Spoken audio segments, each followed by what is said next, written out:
Dorks. Hello everyone, and welcome to the very first CommanDorks video. I'm Beef. And I'm Tarren. And we are the CommanDorks. We're a new source for deck analysis, live gameplay, and all sorts of other crazy off-the-wall fun.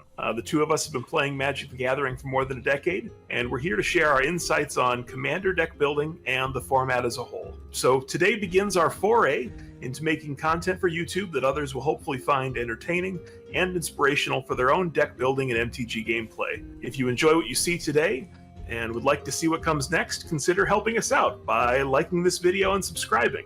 And you know, while your cursor's over there, you might as well hit that bell button. Go on. Do it. Good. And if you love what you see here today, consider supporting us on Patreon by clicking on the link in the description. So when it comes to Commander, our approach is typically that a Commander deck is never truly done. There's always new cards, new insights, and problems in need of solving. And not to mention new decks we're building, which might have competing needs and sometimes need to steal a card or two.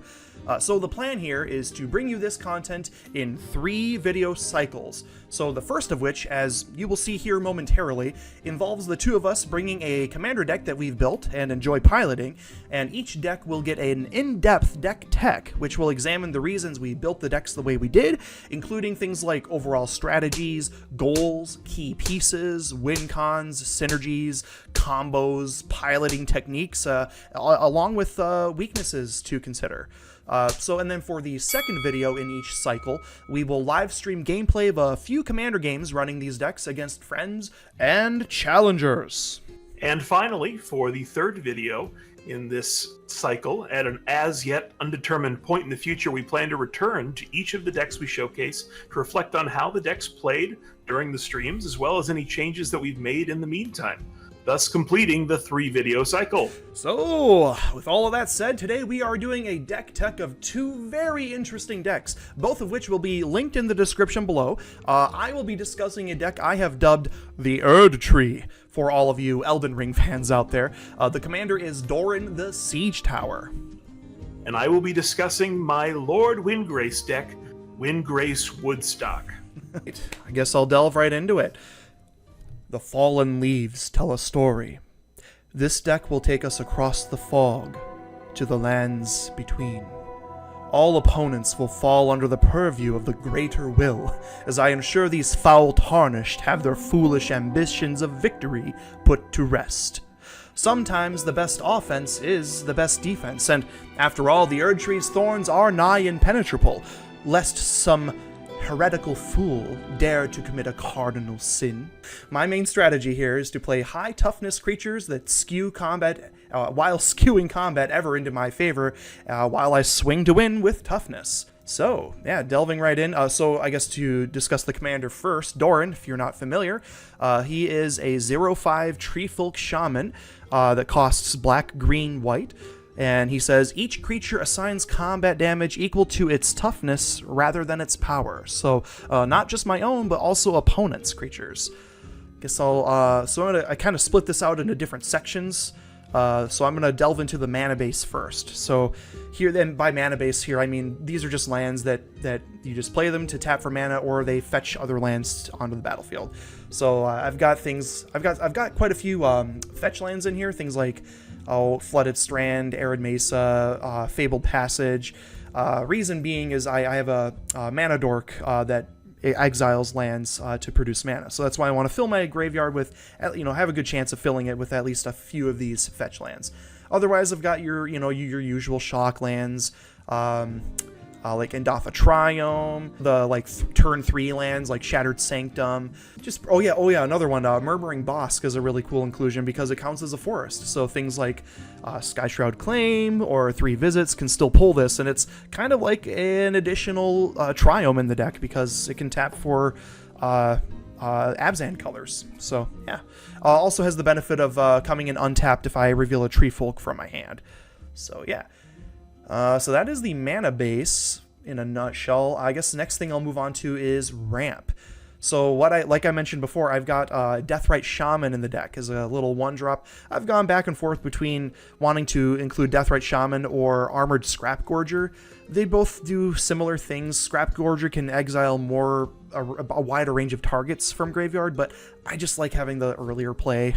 That's what I ended up going for, and it still exiles plenty of options here. So not the highest toughness creature, but it's still, I think, a good inclusion.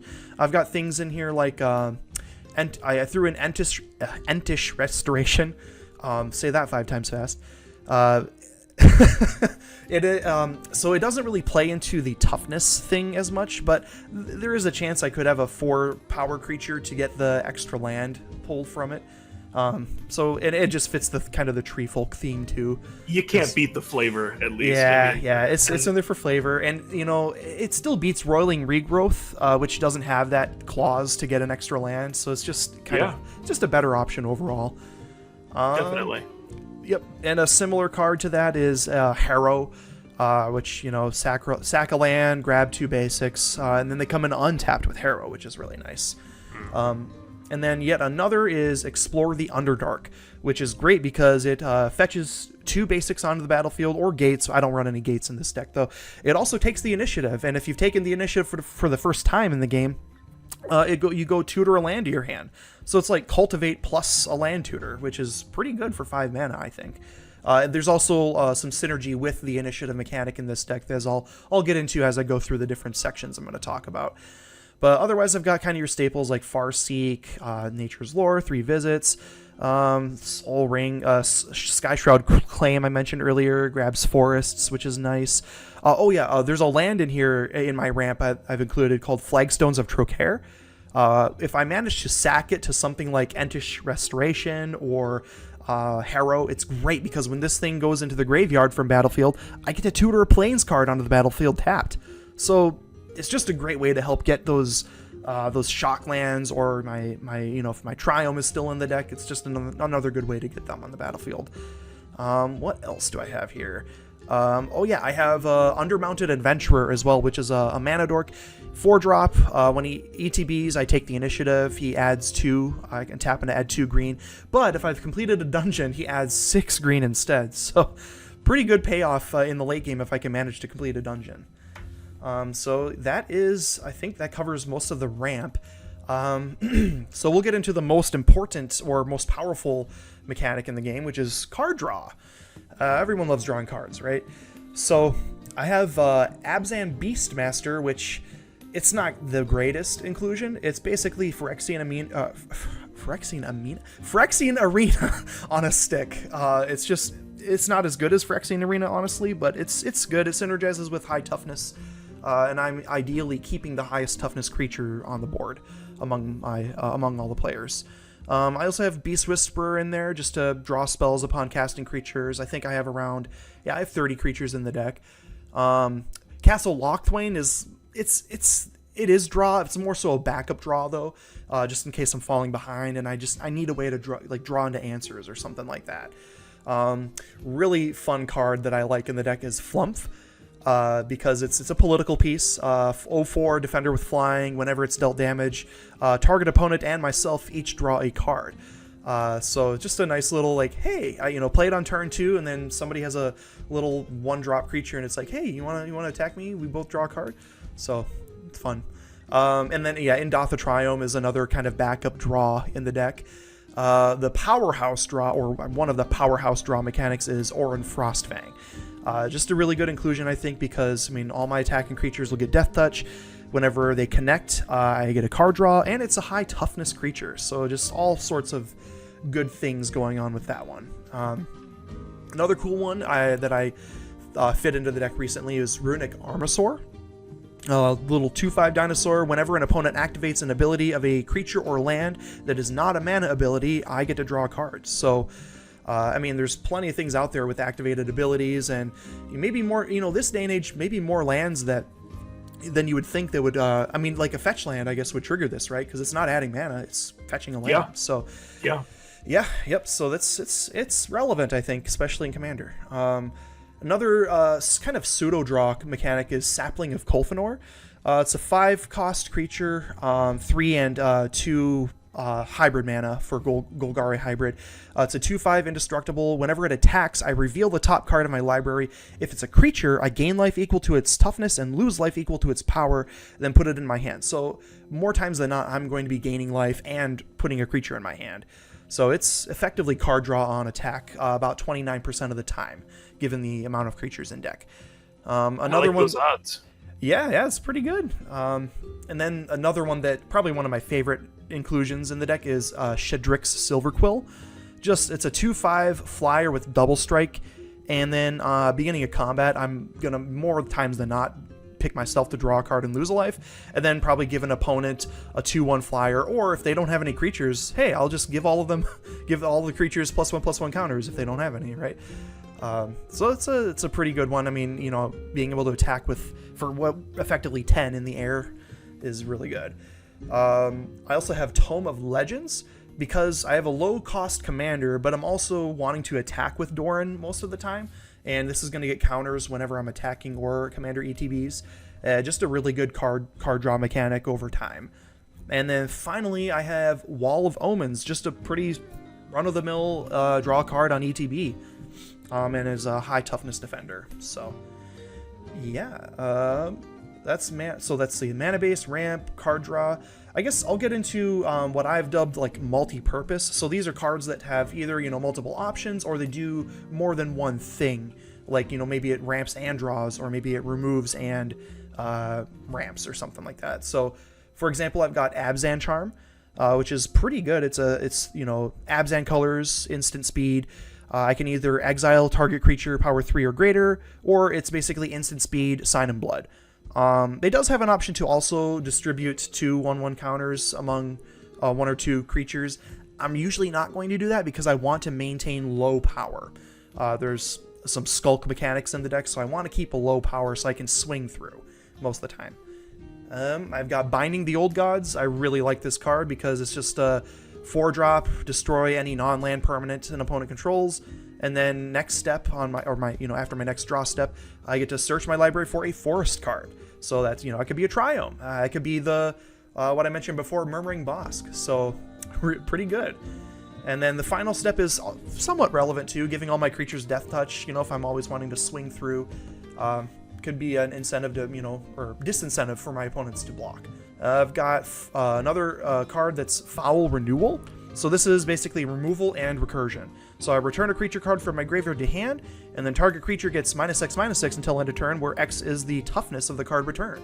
So, I mean, most times I'm going to be getting, giving something -5/-5, or best case scenario, -13/-13 if I recur, Tree of Perdition or Tree of Redemption. So, yeah, pretty good. Like a Tragic Slip, but while also recurring. Yep. Master of Ceremonies is just great because he's got decent toughness, but he also he does kind of everything. He can ramp, he can draw, and he can make chump blockers. So, and not that I really need chump blockers, because ideally I have high enough toughness where people don't want to swing at me, but you never know.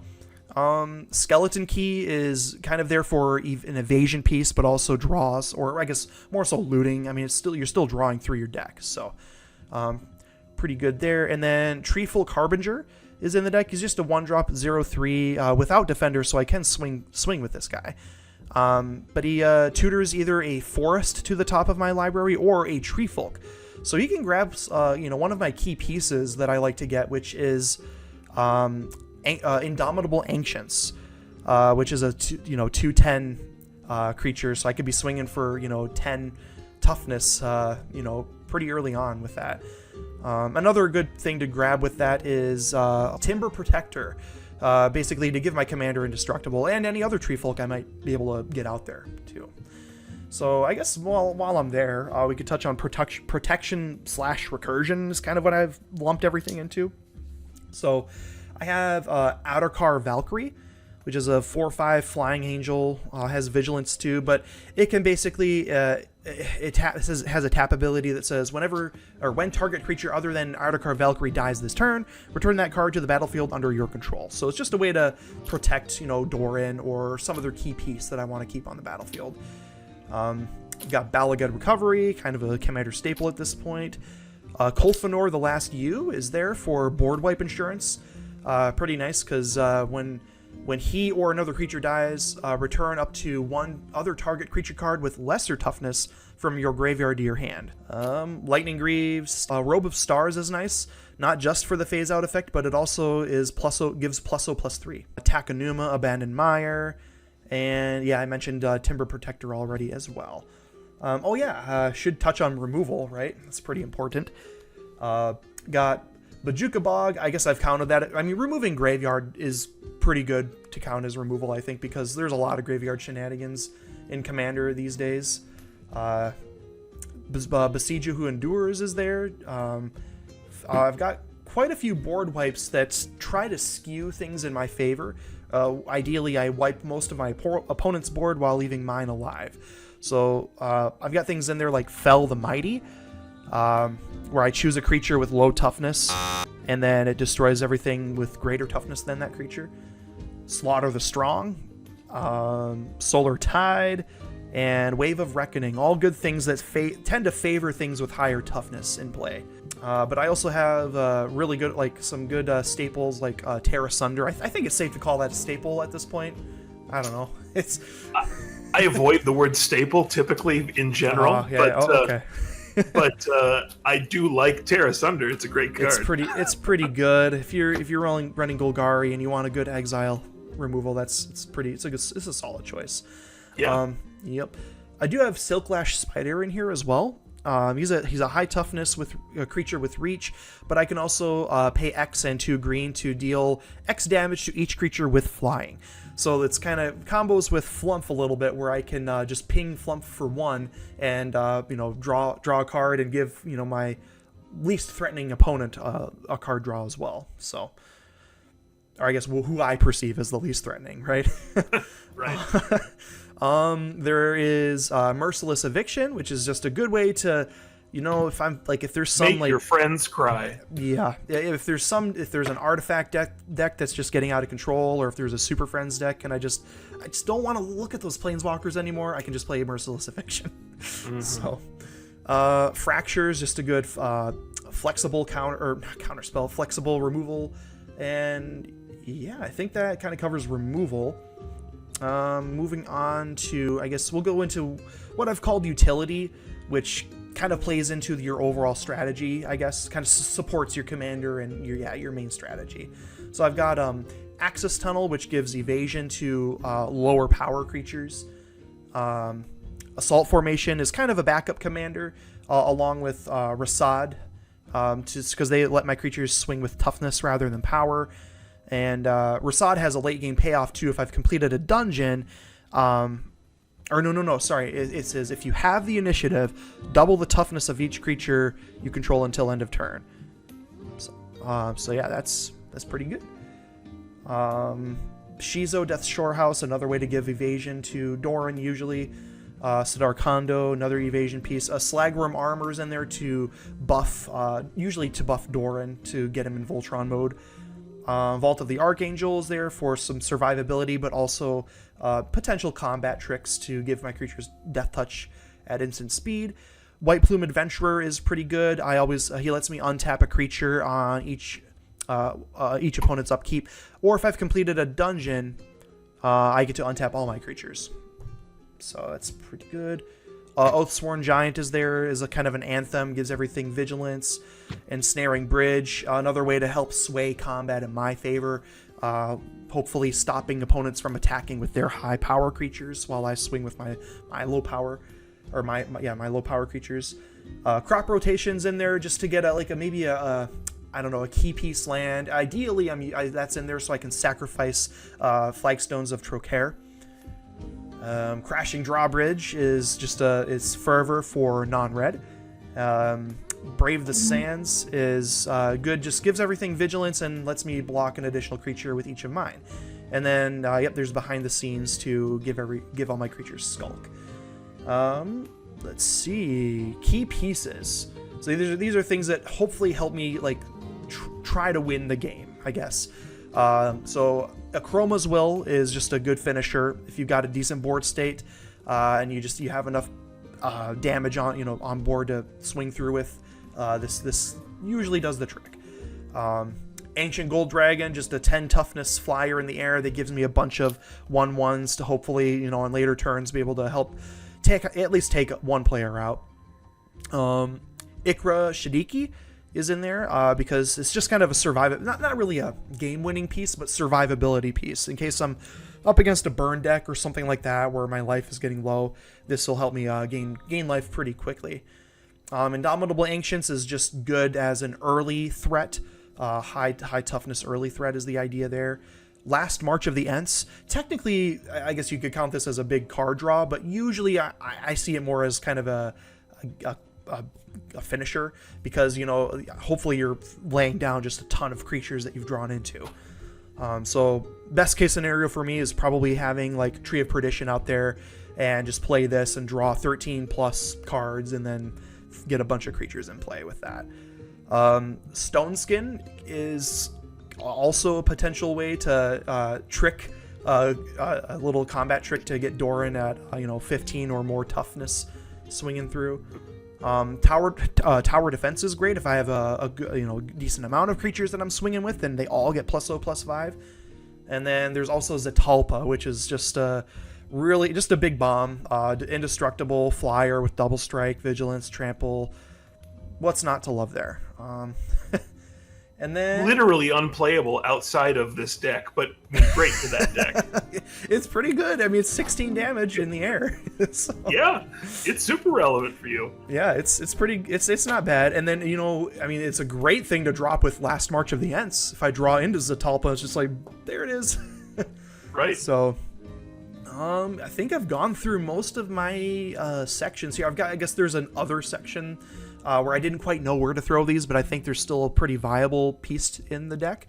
So I've got Tree of Perdition, which is just a good way to deal with decks that might be stopping me from attacking like I want to. Like if there's some stacks sort of matchup where they have, Propaganda, Ghostly Prison, things like that I'm having a hard time swinging with. This can be a way to, say, hey, maybe you, I don't know, maybe you do something about getting rid of your enchantments, or just remove the player.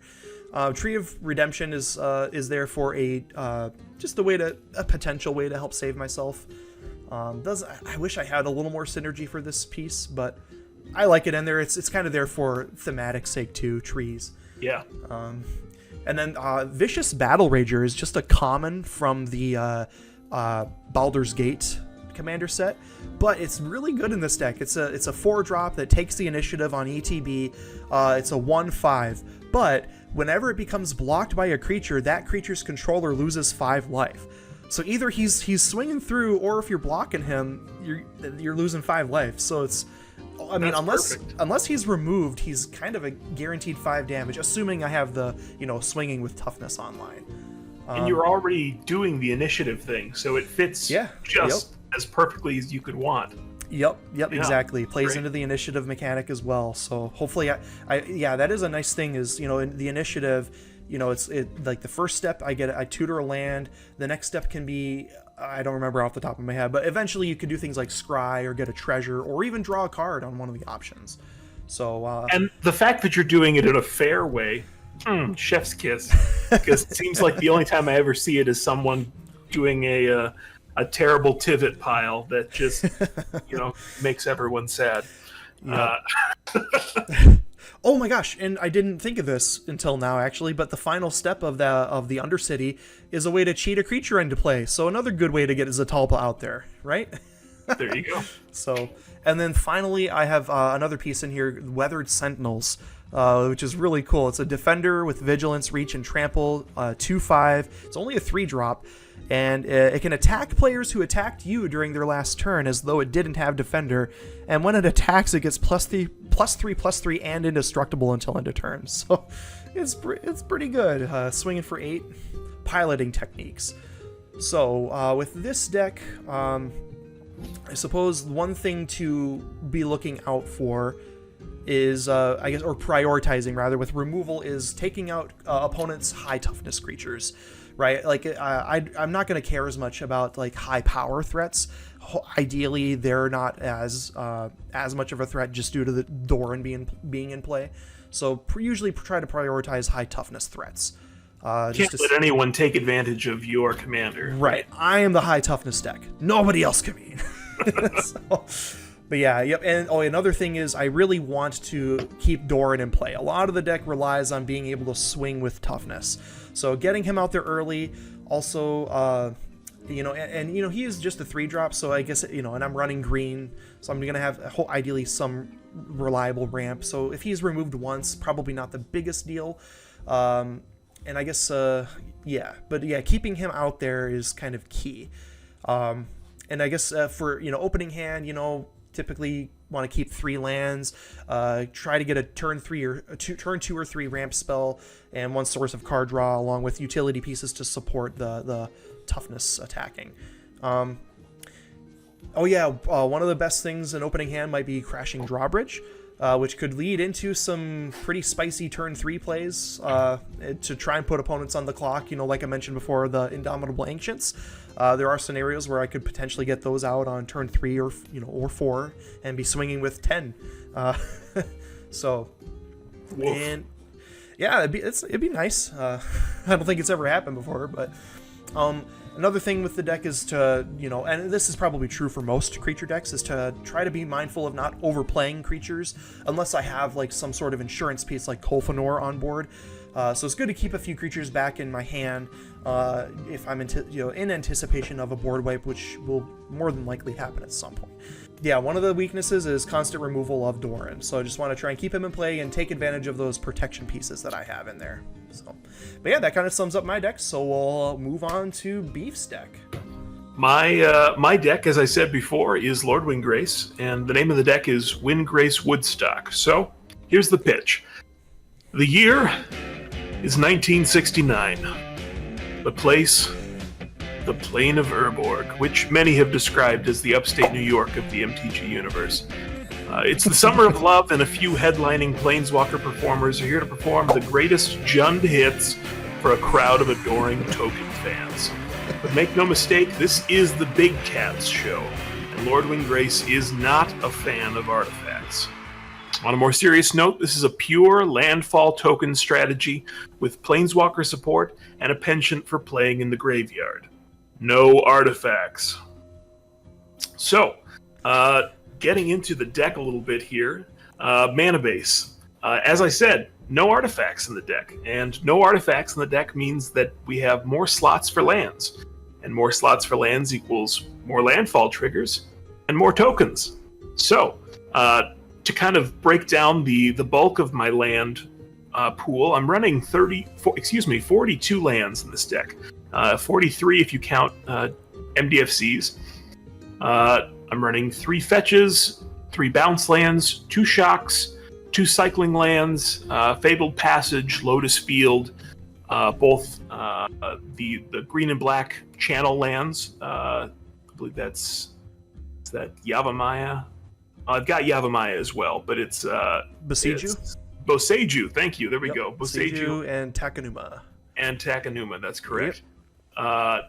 I'm also running Field of the Dead. So this is a Field of the Dead deck because it's landfall triggers. It's perfect. Zombos. And if you're running a Field of the Dead deck, most Field of the Dead players know that a big part of that strategy is hitting different named lands. And so because of that, I'm only running 3 of the actual basics, and I'm running a number of, I believe, 7 across the 3 land types in snow basics as well, which I managed to synergize with at least one other piece in the deck. Oh yeah, so snow counts as a different name then. Exactly. So a snow-covered forest is technically a different land name than a forest. So gets you to that 7 land count of individual types of names to start triggering your Field of the Dead that much faster. A couple other pieces that I want to showcase. I did mention Lotus Field, which is one of my favorite lands that they've ever made. Of course, comes in tapped and taps for 3 mana and has hexproof, but it requires you to sacrifice 2 lands. But in a Lord Windgrace deck, that's not a problem. We're getting lands back from the graveyard all the time. It's literally one of his activated abilities. So that's just another opportunity for ramp, frankly. But 2 other pieces that I really like that maybe wouldn't be everyone's first inclination. Glimmer Void is a land that I like running in this deck. Glimmer Void says at the beginning of your end step, if you control no artifacts, sacrifice Glimmer Void, and taps for 1 mana of any color. And as I did say, this deck runs no artifacts, and that means none. No Soul Ring, no nothing. So this land is going to sacrifice itself every time I play it. And that's great, because I'm running a number of different creatures that we'll get to in a little bit that care when a land goes to the graveyard. Whether that brings me card draw or tokens or what have you. But lands in the graveyard is quite all right with me. So it effectively, especially on turns where I've got the ability to play multiple land drops, and many of my creatures that I'm running will allow me to play additional lands. Glimmer Void effectively is a reusable Lotus Petal. So that's a fun one in here. Another one that maybe wouldn't get a first glance is Call Me Garden. It came with the precon. It's a land that enters the battlefield tapped. It taps for green mana, but it also says when it enters the battlefield, put a 0/1 green plant creature token onto the battlefield. And this synergizes with my deck in a number of ways. It's a great deck, a great land to be sacrificing to various effects, because of the fact that every time I bring it back, I'm getting another free token onto the board. Yep. And to be probably of no surprise to anyone, this is a Craterhoof strategy that I'm building into this deck. So I'm trying to get a large board state as quickly as possible, and if a land can help me get there, then it's perfect. If we move on a little bit into ramp, obviously it runs a lot. But I try to run some pieces that are pretty synergistic. First one that I'll mention is Orcish Lumberjack. Is a 1 mana red orc with an activated ability that lets me tap to sacrifice a forest and add 3 mana of any combination of red and or green to my mana pool. That's so good for a 1-drop. So good. So good. In this deck, anyway. Yeah, very powerful when you're consistently able to get those lands right back. Without much difficulty. Yeah, you're not being punished for it. You're really just getting to harvest all parts of the mana base. A couple others that are pretty relevant early game are Lotus Cobra, Sakura Tribelder, or Steve. Spring Bloom Druid is an underlooked card that I really like, and it's similar to a Harrow on a creature. In that when it enters the battlefield, you sacrifice a land. If you do, you can search for up to 2 basic land cards and put them on the battlefield tapped. Yeah. So it's just another great synergistic piece. I love finding cards that let me replace what would have been an instant or sorcery with a creature, just because reanimation is so much more possible for a lot of decks than reusing spells from the graveyard. Especially in Jund. Especially in Jund, yes. A few other ramp-ish pieces that I'll mention were Crop Rotation, 3 visits. I mentioned multiple creatures that allow me to add additional land drops per turn. Realms Uncharted is it's almost gross. Honestly, it's really, really quite good in this deck. It's a tutor that you search for any 4 lands. An opponent chooses 2 that go to your hand and 2 that go to your graveyard. But as we've stated, they're not going to stay in the graveyard for very long. It's a tough choice. Sometimes, yeah, really tough choice. Sometimes, I mean, I could see scenarios where it's more beneficial for the opponent to put it in your hand, especially if you've already played your lands for turn. Yeah, so, sometimes that's going to slow it down. If they know that I haven't activated Lord Windgrace's ability this turn, then at least it's a little bit of a delay. In addition to my commander, as I said, bringing lands back from my graveyard, 2 other pieces that are really relevant here are Splendid Reclamation, which is just a 4-mana sorcery that says return all lands from your graveyard to the battlefield tapped. And World Shaper, which is a 4-mana creature. It's a 3/3 for 4. When it attacks, you mill 3 lands, and when it dies, you mill 3 cards, and when it dies, you put all lands from your graveyard onto the battlefield tapped. So great pieces for hitting a big spree of landfall triggers. which probably worth mentioning just a few of those landfall triggers that they can be hitting. I run Shatterfang. He's not truly a landfall trigger, but he effectively is a not a doubling season, but a parallel lives. As if you don't mind your second token being a squirrel. The actual landfall creatures that I'm running include Nesting Dragon, which is great because I've got some board wipe insurance if I've set up a lot of egg tokens, because when the eggs die, then I get 2/2 flying drakes. Nice. A couple of others include Avenger of Zendikar is a big one. Omnath, Locus of Rage is obviously also a pretty strong option, and Titania is a landfall trigger, but it's actually a land to the graveyard trigger is when it makes a token. But I really only need one big token maker on the board, and then a pile of landfall triggers to be pretty set up for what I'm trying to do. If we move on here, for card draw, my commander is a big part of that. Like I said, I'm running 42 lands, and his first ability says that I can discard a card, and if it's a land, I get to draw 3 to read my card. Discard a card, then draw a card. If it's a land card, you draw 2. Boy, I should remember that by now. So most often, I'm discarding lands to draw additional cards, and then just get the lands back later. So he does that. The majority of his options, I think, is safe to say. Recursion doubles in some ways as card draw for me as well, whether that's reanimation specifically or other recursive effects, such as say Skullwinder or Eternal Witness. Nissa of Shadowed Bows is also card advantage in that it's reanimation. Life from the Loam is practically card advantage, especially when Oh my god, that it's card. bringing lands to hand from the graveyard, so I can then discard them from my commander. It's effective. It's enough card advantage that it's pretty much indistinguishable from card draw at the point. And I also run Faithless Looting, which is nice for even setting up just an advantageous early reanimation. Removal. Some of the pieces I'm running are Tear Asunder, Beast Within, Assassin's Trophy, Unleash the Inferno, and then I'm running 2 true board wipes with Last One Standing, which is a 3-drop board wipe that chooses one creature on the board at random and then destroys the rest. So really, really cost effective. And if I'm doing a board wipe, most of the time I don't care whether anything survives, but having a pile of tokens means that the chances are I'm probably going to be the one who has a surviving creature. And then Blood on the Snow is the synergy piece with those snow lands that I mentioned earlier.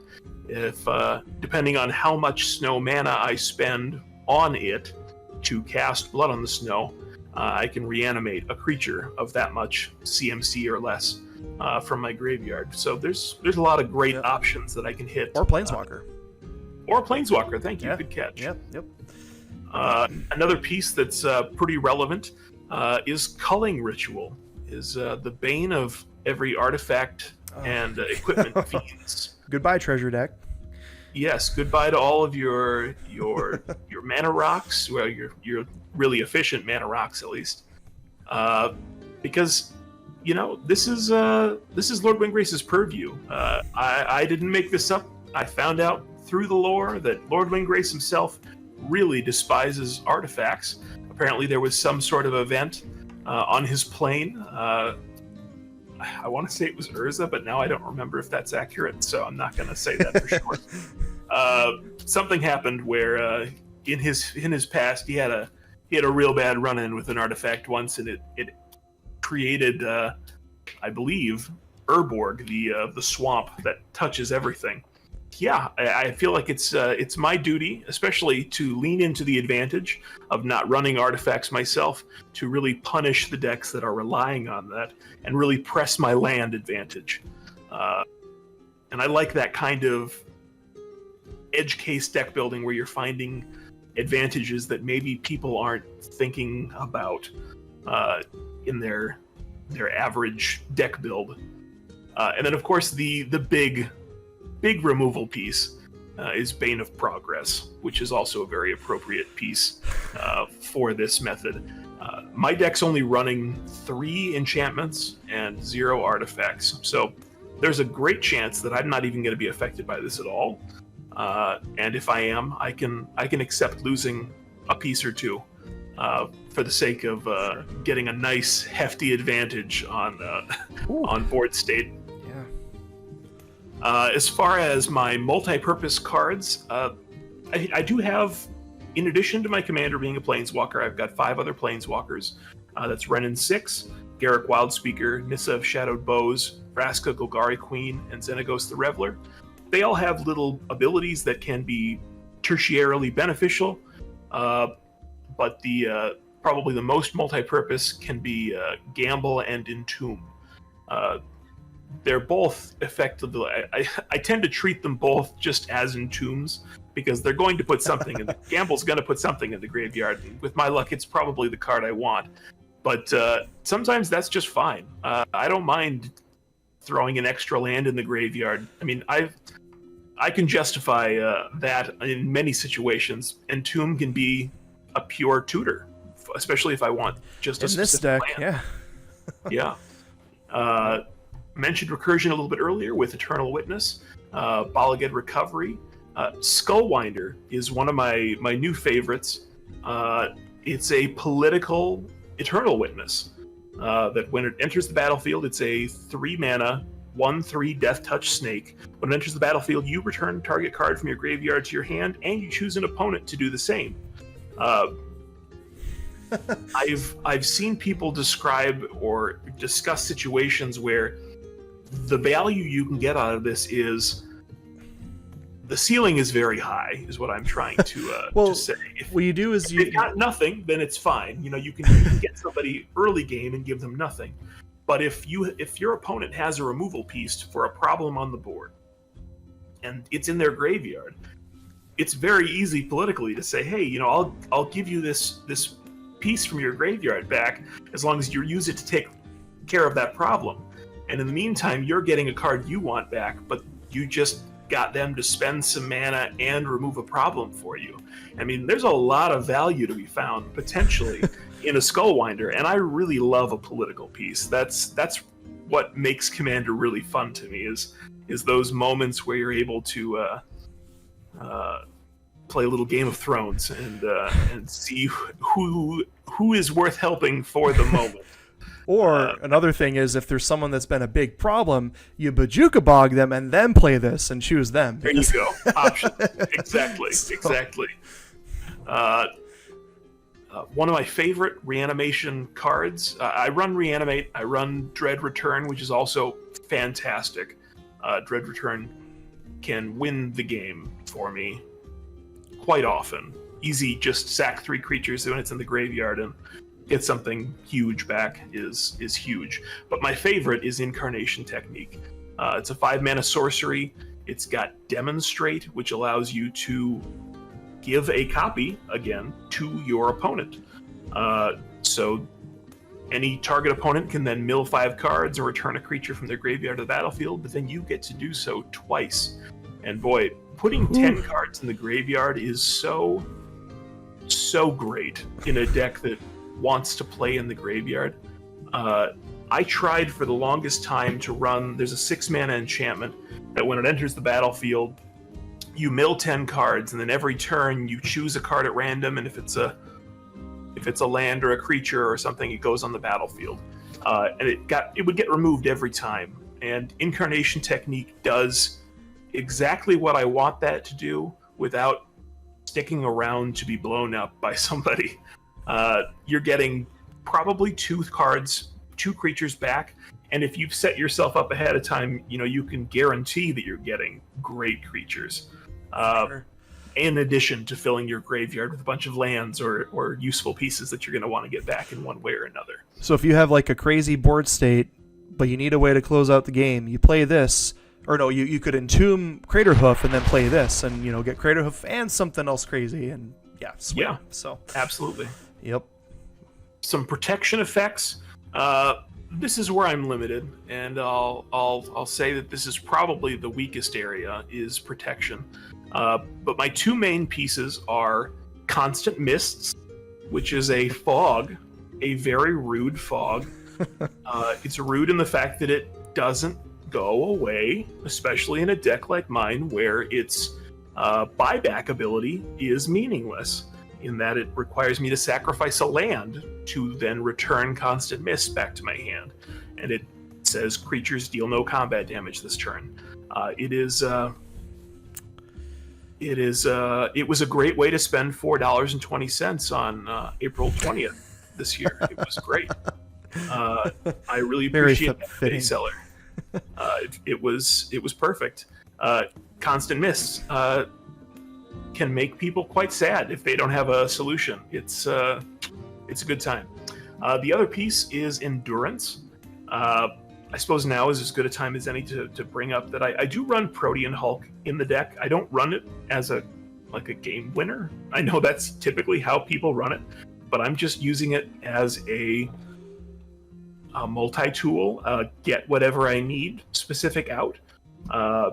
So one of my favorite pieces to get with that is Endurance. In a pinch, if someone, say, is going after my graveyard, for example, it can be a great way to at least shuffle it back into, or put it on the bottom of my library, and keep that potential advantage or those pieces that I'm afraid I need in the game, at least in the long run. Couple other pieces that can be fun to get with that would be World Shaper.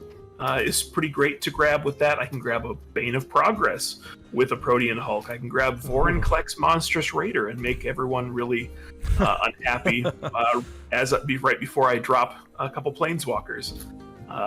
There's some really great options that I can grab with it, and I'm running a few different sacrifice outlets, including a high market land. So I've pretty consistently got ways to be able to sacrifice, even at instant speed, if I need to respond in a pinch to something problematic. As far as utility pieces, I just mentioned High Market. It's a great land that taps to sacrifice a creature. The only piece of land destruction that I run in the deck is Ghost Quarter, so it's pretty fair. Just more of a reusable piece to get rid of problems. Thespian Stage is another great little piece that can be very fun. It's also really great for just copying my Field of the Dead and doubling up on my zombie tokens. And then the last piece that's kind of a utility, I think, but also really leans into the anti-artifact theme, is Collector Oof, which is the 2-drop, or the 2-mana Oof creature, 2/2 for 2. That says activated abilities of artifacts can't be activated. So it's just a great way to early game press that advantage against artifacts while I build up my land base, because as I said, I'm not able to necessarily always keep up in those first couple turns to Soul Rings and Signets. But Collector Oof turns the tables. Some of the pieces in the deck that I would say are probably the key pieces. I've mentioned Craterhoof. I didn't have any copies of Craterhoof for the longest time. I did the Secret Lair that had a couple copies in it, and I immediately pulled from a Jumpstart pack right after getting that Secret Lair a third copy of Craterhoof. So now I'm forced to play it, and this is an appropriate deck, I think, for Craterhoof. It closes the game. Sometimes you just need the game to be done, and that's what Craterhoof does. So yeah. Yep. I mentioned Incarnation Technique. Obviously, it synergizes really well. It's just putting cards in the graveyard, reanimating things. It's super effective. But the last card that I will mention that's probably my favorite card in the deck, the signature piece to it, is an enchantment, called Squandered Resources. Now this is a card that's on the reserve list, and when I picked up a copy, it was, I think, about $10 more expensive than it is now, so it's more affordable than when I got it, and I still think it was still worth what I paid. 2-mana enchantment that says sacrifice a land. Add 1 mana to your mana pool of any type that the sacrificed land could produce. I think at this point I've probably established why that is so effective. especially when if I wait to play it when I know I've got a way to get all those lands back pretty much that turn. It's just a huge, essentially it's a ritual. It's a ritual that sets you up for all the landfalls that you could ever want. And it's very effective. And it even just as a minor value piece, if I've got Ancient Green Warden on the board and, I want to sack for a couple lands for mana and return them back with Ancient Green Warden while, just get them right back. If Gitrog monster's on the board, every land I sack is another card I draw. Titania, every land I sack is another token.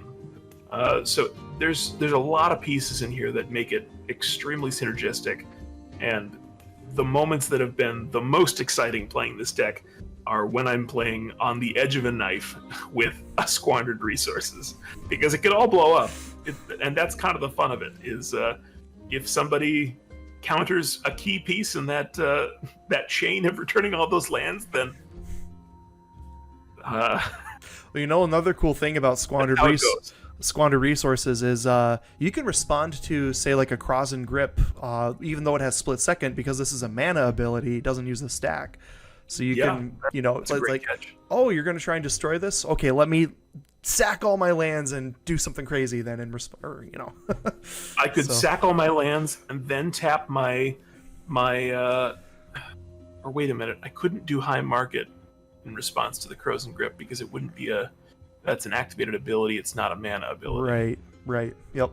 But there's some shenanigans you could do, though. But well, yeah, I suppose if someone was responding specific or was going to Crozen Grip my squandered resources is when it would be relevant. Yeah, well, you could just sack all your lands in response, still float the mana, let the Crozen Grip resolve, and then do your thing. So exactly, yeah, that would work.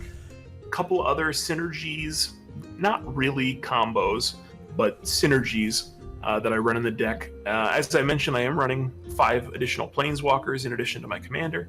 But I'm with them, I'm running a doubling season, which is good for the Planeswalkers, and it's good for all the token creation. I'm also running an Evolution Sage, which is another way to capitalize on my landfalls while my Planeswalkers are on the board. Or if, for example, I've got an Avenger of Zendikar, it can be a good way to pump all those plants up really quickly. And of course, as I said before, Vorinclex Monstrous Raider is also very effective with Planeswalkers in the mix. As far as piloting this deck, my main focus is just getting land on the board and in the graveyard, and the rest will come. Try to build up a big token board state before tutoring, casting, or reanimating Craterhoof, and bring it home.